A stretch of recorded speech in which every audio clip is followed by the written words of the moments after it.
everyone, I'm King. Welcome back to KingSpade channel. In this video, I'm going to show you the ROX skill and shadow equipment. This list of skill and shadow equipment was taken from an Excel spreadsheet that was made by Nila. I also found a Chinese version of this list, but this one had been translated to English. So we're going to look at this one. I also want to give a shout out to Chable, Grayson, and Gerald for providing me with this info as well. Now, I didn't plan to make this video. I plan to make it after we have the official list of skill or when the job class is officially available. But after that, I think it won't be fair if only half of the players knows about this. So I decided to make this video so more players know about this. Before we start, I want to highlight that these skills that I'm about to show you in this spreadsheet is not the final list. It may change when the official job class is released, and also some of you may have noticed that the longbow in the Taiwan server had taken down the ROX as the job class that can use it. The ROX job class is missing in the list, and some of you had asked if the longbow had been taken out from the ROX, whether the ROX will still be using longbow. Well, it is not just the longbow. The ROX job class is also not listed at the dagger, and same with the alchemist. The alchemist is not listed at the mace, one-hand axe and two-hand axe weapon anymore. So what does this mean? It may mean that the game developer is taking out any hint that involves the new job class because the game feature is not available yet. So we expect that all info related to the new job class will once again available when the patch is updated. Alright, so don't go panic. Now let's get into the main topic. Let's look at the ROX skill. As we all know, the ROX can use two types of weapons, bow and dagger. So for this video purpose, I separate the skills into these two categories, longbow type skills and dagger type skills, so it will be easier to look at, and also for skills that both type of weapons can use. Usually this will be the passive skills. First, let's look at longbow skill for ROX. The first one, we have double strafe skill. This is similar to the archer double strafe skill, shoot two arrows and deal damage to the target. But here is the difference. Archer's double strafe skill deal 105% total damage for two arrows combined. The ROX double strafe skill deal 88% damage per arrow, which if we times 2 for two arrows, it will be 176% total damage. More damage than the archer's double strafe skill. Moreover, ROX's double strafe skill can be crit, while archer's double strafe skill cannot crit. You will see this trend for ROX longbow skill throughout its evolution. Most if not all of the ROX longbow skills can be crit, which I am against of, but that is what it's supposed to be. Longbow should be played as a crit build, not a pan build like mine, but I like to be different. Next, we have poison shot. Shoot a poison arrow that deals 200% weapon physical damage to the target. Again, this skill can crit, while in hardened poison status, it deals an additional damage. So what is hardened poison status? It is from a passive skill that can be used by both longbow and dagger weapon user. So we're going to look at that first. Poison hardening change weapon attribute to poison attribute, and your attack will no longer add poison effect to your enemy, but each attack has 8% chance to add hardened poison status to yourself. The hardened poison status can be stacked up to 10 layers and lasts for 10 seconds. Each layer of hardened poison increases 1% poison enhancement. Alright, this is like the enhanced enchant poison for assassin skill, but without the poison debuff status. Let's talk more about this. On the thief job class, we have the enchant poison skill. This skill applies poison to your weapon and deal extra poison damage to the target, and at the same time have a chance to poison them. Assassin enhanced enchant poison skill enhance this effect. It increases further your physical attack. ROX hardening poison on the other hand change your weapon attribute to poison and has a chance to increase poison element damage instead, not your raw physical attack, and it will no longer have poison effect to the target. Alright, going back to the poison shot skill. While in hardened poison status, it deals an additional physical damage to the target and enemies within 4 meters of the target. This skill can crit and it consumes all of your hardened poison stacks upon hitting, so it resets the poison buff. What a letdown. And this is like the ranger's splitting arrow skill. It deals a splash damage to the surrounding targets. Only difference is this is a skill damage. The ranger's splitting arrows on the other hand trigger the splash damage for normal attack. Next we have burst shot skill. Normal attack has a 8% chance to autocast double strafe. This is so unfair.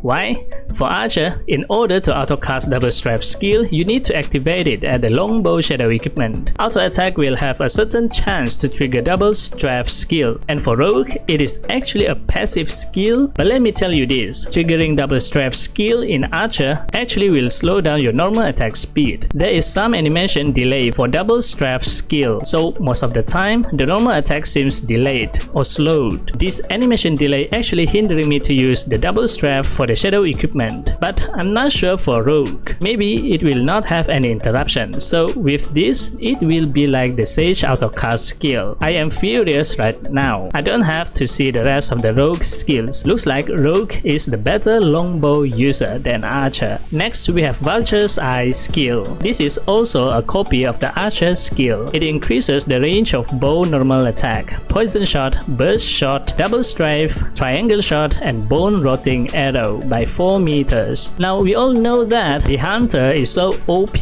that the game nerfed this skill. For Archer, the Vulture's Eye skill increases 30% final damage bonus if the target is more than 4 meters away, but when there are targets within 4 meters or closer, it will reduce the final damage bonus by 30%. This crippled the Hunter class on PvP and boss hunt. Will the Rogue also have this nerf? I guess it will be if the Rogue is also OP.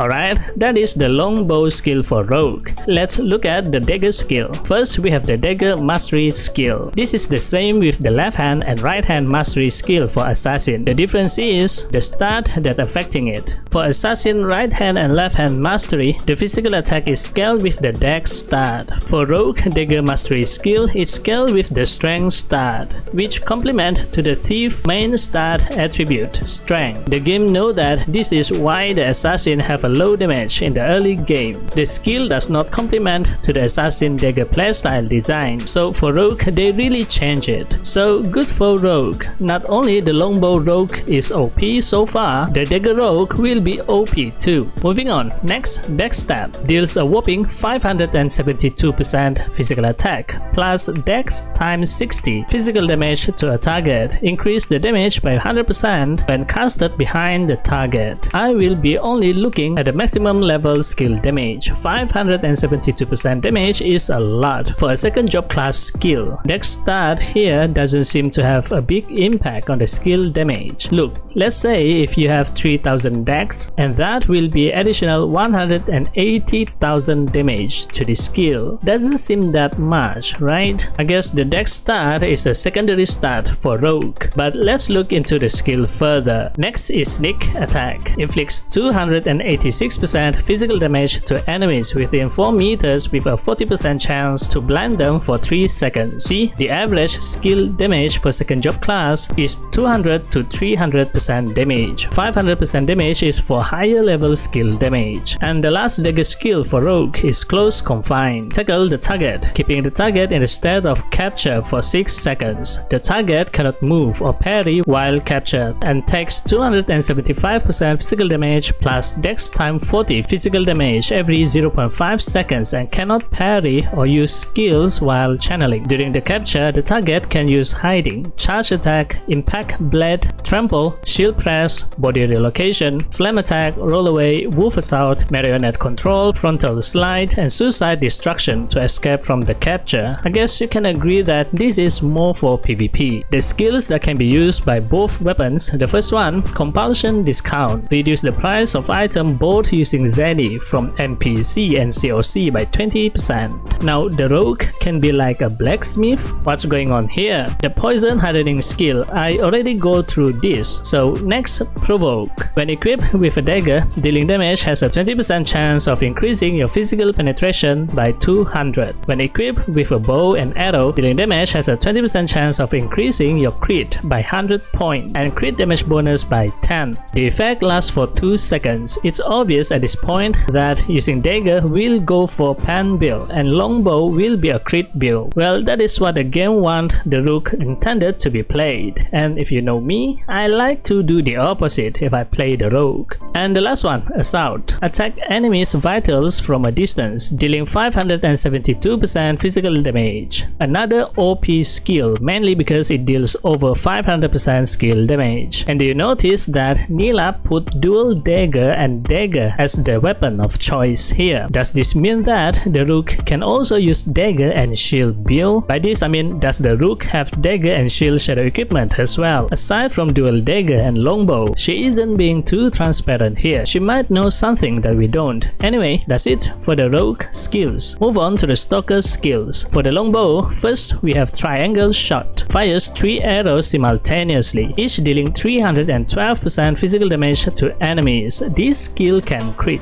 Reduces cooldown by 1 second if crit. So if all of the arrows crit, it will reduce 3 seconds cooldown, I suppose. And it has 40 seconds cooldown, which 3 second cooldown is not significant enough for me. And 312% damage per arrow, so that will be 936% damage in total. Are we sure this is the damage? This to me feels too powerful. Next, bone rotting arrow skill. Shoot a rain of arrows to the designated 4 meters area, dealing 352% physical damage to all enemy units in the area. This skill can crit. Enemies in the area will be slowed down by 50% for 3 seconds. So this is like the arrow shower skill, but only rains down arrows 1 time, dealing damage to the target in 1 shot. Seems efficient enough for me. This will kill the monster faster. Next, death arrow. Triggering a double strafe will have a 50% chance to add 1 stack of hardened poison. Actively casting double strafe have a 50% chance to add 2 stacks of hardened poison. Actively casting triangle shot have 50% chance to add 3 stacks of hardened poison. Each stack of hardened poison increases 1% of poison element enhancement. So are we playing a hash type longbow with this skill? I think there will be more to this at the longbow shadow equipment, because it's impossible to play a longbow auto attack crit build that can actively casting double strafe and triple shot skill at the same time, unless there are some auto trigger skill at the shadow equipment. We're going to look on that later on. Alright, that's all for the longbow skill. Next, the dagger skill. First, we have intimidate skill. Deals 280% physical damage plus dex times 100 physical damage to enemy units, and has a chance to force teleport them to a random area of the same map. Forced teleportation is ineffective against MVP, mini, and bosses. Alright, looks like the dagger build will be more for PvP. And for this skill, where are you going to make them teleport in KVM? The arena is not that big, but maybe it will be useful nonetheless. And also the description here is in plural noun, indicating that you can teleport more than 1 target. I'm not sure about this, but it is what it is. Next, shadow stab. Attach shadow power to a dagger and stab 6 meters in front of you, dealing this much of physical damage to each target in the path. Damage is increased by 100% when hitting from behind the target. This is like the Grim Tooth skill, don't you think? Next, Overload Soul. This skill will activate the Overload Soul stat. When receiving physical damage from melee attack, reflect 10% of the damage to the attacker. The Overload Soul stat lasts for 15 seconds, and the damage can be reflected up to 10 times. This is also more to PvP, and it is specifically to counter melee job class. And that's it for dagger. Now let's look at the skill that both weapons can use. The first one is plagiarism. There is a 50% chance of randomly copying an offensive active damage skill from the enemy player. The level of the copied skill, I think this means half of the skill level, so only active damaging skill will be copied. What are the skills do you think that are useful to be copied? Please let me know in the comment below. Next, steal. Increases best EXP and job EXP gain by 10% when killing demon monster, and have have a 15% chance of gaining an additional 100 zenny. But why only on demon monster? Anyway, next, Gangster's Paradise skill. When there are less than 2 rogue units within 4 meters, increase your physical attack by 30% and have a 20% chance of slowing the target by 50% when dealing damage. The slow lasts for 2 seconds. 30% increase is a lot. Certainly a great passive skill for rogue.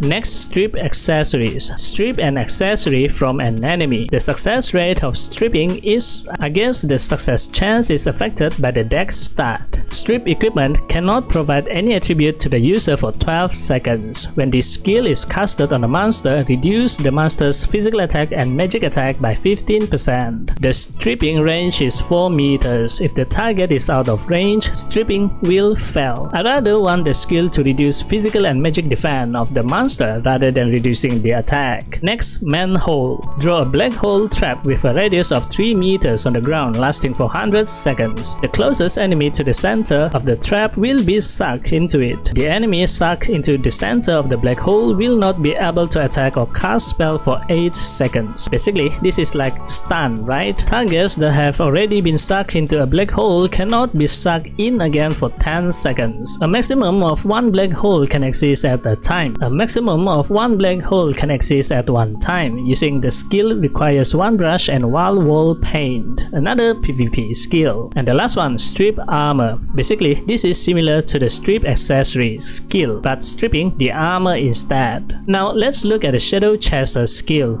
Unfortunately, there's only one skill that is exclusive to the longbow weapon, and that is Shadow Curse. Enter the Shadow spell state, during which you deal an additional physical damage equal to 30% of the damage dealt by normal attack, double strafe, burst shot, or triangle shot to enemies within 4 meters of the target. Ineffective if the target dies before the damage is applied. The Shadow spell status lasts for 6 seconds. This skill is contradicted to the Vulture Eye skill. The Vulture Eye skill increases the damage range by another 4 meters to 8 meters range in total, but this skill only takes effect if the target is within 4 meters. And that is also why the description specifically mentions that it is ineffective if the target dies before the damage is applied, meaning if the target dies before reaching 4 meters from you. So what good is this skill? Is this forcing the longbow rogue to play a short range attack instead? Maybe it will be useful in PvP. Next, for the dagger exclusive skill, we have the dimensional door skill. Draw a dimensional door at the current location of the enemy target, sending the target back to this location after 3 seconds. If the target is not in the same map or is more than 20 meters away from the trap will fail. Consume 1 brush and 1 wall paint. Well, I think this skill is to be paired with the Intimidate skill. Teleport the target with Intimidate and use dimensional door right after that, so that the target will go back to the teleported location if they try to get back to their team position. Thus, the Intimidate skill will also teleport you together with the enemy, though that's the question. Next, Steel Strike. Strike a target dealing 750% physical damage and a 50% chance to steal the target's highest start point attribute and add it to yourself. How many points will be stolen looks like will depend on your deck's stat. A target can only have their stat stolen once at a time, and you can only steal from 1 target at a time. I know exactly what stat to steal. It will be the VIT stat right in PvP. What else could it be? Next, Shadow Prison skill. Summons a Shadow Prison with a 8 meters radius around the target. The prison lasts for 3 seconds, during which any enemy target other than the chosen target will be knocked out of the prison, and their final physical defense will be reduced by 150%. When the selected target leaves the Shadow Prison, they will take 10% maximum HP through damage, and the Shadow Prison will disappear. Well, I think this skill is useful when the enemy have Bard or Dancer job class in the team. This skill can force their teammate away from the buff or away from them so they can't enter the debuff area. You know, when you are affected by sleep or silence by the Bard or Dancer skill, with this skill it will prevent their other teammates to come closer instead to deal damage on you. Make sense? Next, Bloody Lust. When using ambush, backstab, shadow stab, or snatch to deal damage to an enemy, cause the target to bleed and take 10% of their physical attack. As physical physical damage of their weapon attribute every second for 10 seconds, stack up to 5 times. Oof, now it makes your own attack as the damage to yourself. Even the F2P can turn against the well with this skill. But wait, let's say you have around 100k physical attack. 10% of that is only 10k. So 10k damage per second? Maybe this skill is not that powerful. Alright, that's it for the dagger exclusive skill. Let's look at the skill that both weapons can use. The first one, we have shadow form skill. Transform yourself into a shadow form and possess the shadow of the target. During this time, 70% of the damage you take will be shared to the host target as physical damage up to 100% of your maximum HP, and 50% of the healing effect the target receives will be shared to yourself up to 100% of your maximum HP. During the possession period, you cannot be targeted and will be immune to melee and range damage. Shadow possession will end if the target turns invincible. This is like an escape skill that you want to use when you are near to death, to cheat death so to speak. Next, deadly infect. When freeze, silence, blind, confusion, petrify, stun, curse and immobilize is applied to you, you have a 80% chance to reflect back the corresponding status effect to the caster for 3 seconds. Can be triggered once every 9 seconds. Oh, this is so good, especially against those job class that have a lot of debuff like Warlock. Next, feint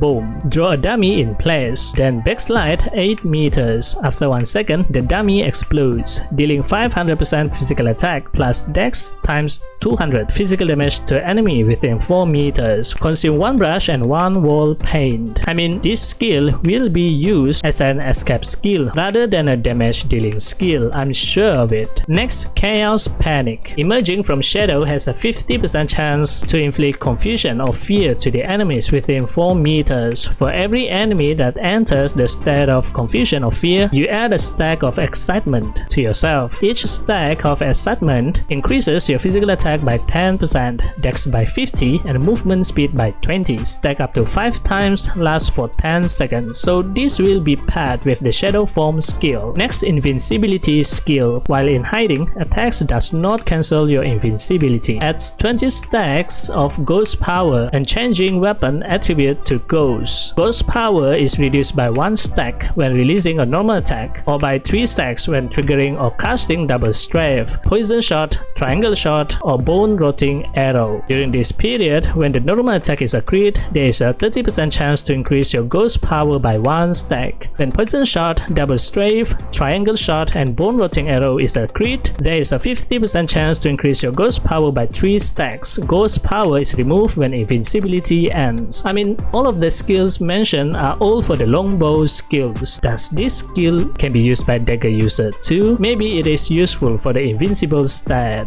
And after using this skill, it will turn your weapon to ghost attribute. So now we have a second element for rogue, the ghost attribute. I'm not sure if the ghost element is the better element for rogue. So far, I didn't see any skills that have ghost attribute. The only skill that will benefit from the ghost power is the Stalker's shadow stab skill. But what is shadow power exactly? What does it do? Here it didn't say anything on the effect that it has. If you know what it does, please let me know at the comment. Next, we have concealment. Damage taken while invincible is reduced by 10%. Every non-player unit you kill will reduce cooldown 2 seconds. Killing a player unit will reduce cooldown 8 seconds. And lastly, we have strip weapon, and this skill is similar to the strip accessories and strip armor skill, but this will strip the weapon instead. Alright, looks like almost all of the skills for Shadow Chaser is for PvP, and we are done with all of the skills. Now let's move on to the shadow equipment. In this list, Nila only have shadow equipment for longbow weapon. Unfortunately, the shadow equipment for dagger has yet to be found, so we are going to look at the longbow shadow equipment only for this time. For the bow node, we have poison hardening and assault skills. Poison hardening 1 increases coefficient of poison damage by I guess 1% for every level. Each stack of hardened poison additionally increases 0.1% poison enhanced every level. Poison hardening 2 additionally increases the chance of getting hardened poison stack by 1% every level. I guess the poison damage increase is not that much, but it will be higher if you increase the shadow equipment skill level higher. Assault 1 increases the damage of assault by 5% every level. Assault 2 increases the damage of assault by 10% 3% every level, and additionally reduce the target hit rate by 3% for every level for 3 seconds. For engraved node, we have double strafe and burst shot skills. Double strafe 1 increases the damage of double strafe 5% every skill level and increases final crit by 2% every skill level for 5 seconds. Double strafe 2 increases 10% damage every level and increases 4% crit damage bonus every level for 5 seconds. Burst shot 1 increases the trigger rate of burst shot by 0.5% every level and increases your physical damage bonus by 3% for 3 seconds when triggered. So burst shot skill will trigger the double strafe skill. Basically, this is just adding damage to the double strafe skill. I don't know if you want to use double strafe skill during auto attack, to be honest. Like I said, the skill animation will slow down your auto attack speed. Burst shot 2 increases 1% trigger rate every level and increases PvP final physical damage bonus by 3% for 3 seconds when triggered. Next, validation node. We have triangle shot and bone rotting arrow skills. Triangle shot 1. For every 1% of the target's maximum HP lost, the damage of triangle shot is increased by 0.16% every level, and final crit is increased by 1% every level for 5 seconds. Triangle shot 2 increase 0.24% damage every level and increases 2% crit damage bonus every level for 5 seconds. So is this mean that the triangle shot should be used when the target HP is low for the burst damage? I think that is what this means. Bone rotting arrow 1 increases the skill damage 5% every level. The decay effect lasts for 4 seconds and enemies in range will take X% poison physical damage per second. Decay isn't the bone rotting arrow inflicts slow effect. What does this mean by decay? Anyway, bone rotting arrow 2 increases the skill damage 10%. The decay effect lasts for 5 seconds and enemies in range will take 14% poison physical damage per second. Healing received are also reduced by 50%. Definitely a good skill in PvP. Next, contract node. First, we have Shadow Curse. There is a 2% chance every level that the duration of the shadow spell will be increased by 1 second when bow attack crits. During the shadow spell, there is a 6% chance increase every level that the duration of the shadow spell will be increased by 1 second when triggering or using a double strafe or triangle shot. Duration of the shadow spell can be extended by up to 6 seconds. This doesn't mean anything, to be honest. The Shadow Curse, in my opinion, is an unfortunate skill. The skill can only take effect when the target is within 4 meters radius, and as a bow user, you don't want the target to be that close to you. You want to kill the target from far away, unless you want to play a short-range bow playstyle. Next, we have Poison Hardening Enhancement. Increase hardened poison stack limit and duration of hardened poison. So now you will have more poison attribute enchantment damage. Next, Invincibility. Add an additional 3 stacks of ghost power while hidden, and add 1 stack for every level, increasing all ghost damage by 17%. Add 10% ghost damage for every level to a maximum of 62% at max skill level. When leaving concealment, movement speed is increased by 2 and final damage reduction is increased by 15%. Add 5% every level for 3 seconds. Now we are talking. So this is where the rogue can transition from poison to ghost damage. 17% ghost damage is a lot, and 62% damage, that is even ridiculous. That is if you can increase this skill to max level. And I still want to know what is the ghost power, what effect it has. Next, Poison Shot.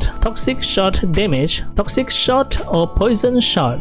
Toxic shot damage is increased by an additional 30% every level. Based on the number of hardened poison stack consumed, add additional damage to the target and enemies within 4 meters of the target, and increases the poison effect by the corresponding stack for 4 seconds. Maximum number of poison stack is 5. I am not sure if this will make much difference. The poison shot skill do not deal a lot of damage to begin with, only 200% skill damage. But I only realized that the fixed cooldown of this skill is reduced every level. Maybe you can spam this skill. And the last node, Soul. We have Bully. I don't remember we have Bully skill. Deals 3% more damage for every level to targets that are stunned, slowed, blind, or bled. I see, alright. Next, Double Strip. Failed attempt on strip weapon, strip armor, or strip accessory have a chance to be casted again. I mean 1% chance is so low. Does this skill even useful? Next, full strip. Casting strip weapon, strip armor or strip accessory will also cast full strip at the same time. There is a chance to successfully strip all of the enemy target's equipment. Corresponding equipment strip skill must be learned for full strip to work on that type of equipment. The success chance is directly related to the deck stat. Now this is a useful skill in PvP. Next, the last one, manhole trap. Target in the manhole trap take additional damage per second. Alright, that is all for Rogue, Stalker and Shadow Chaser skills and Shadow equipment. We are still missing on the Dagger Shadow equipment. I will update you guys on the Dagger Shadow equipment if I have the info. The Rogue and Stalker skill set are interesting. I am a little bit disappointed for the Shadow Chaser skill. There are nothing in the skill set that are useful for the PvE content. All are for PvP. So far, there are no skills and Shadow equipment for alchemists that being shared among players. If you happen to have the info, please let me know. You can send me a message at Discord. My Discord is at the video description. Alright, that's it for this video. This time video shoutout goes to... Thank you for always supporting me and this channel. If you like this video, give it a thumbs up and hit the subscribe button. And also don't forget to turn on the notification bell so you will be notified whenever I upload a new video. Thanks for watching and I'll see you in the next video. And as always, happy playing. Bye bye.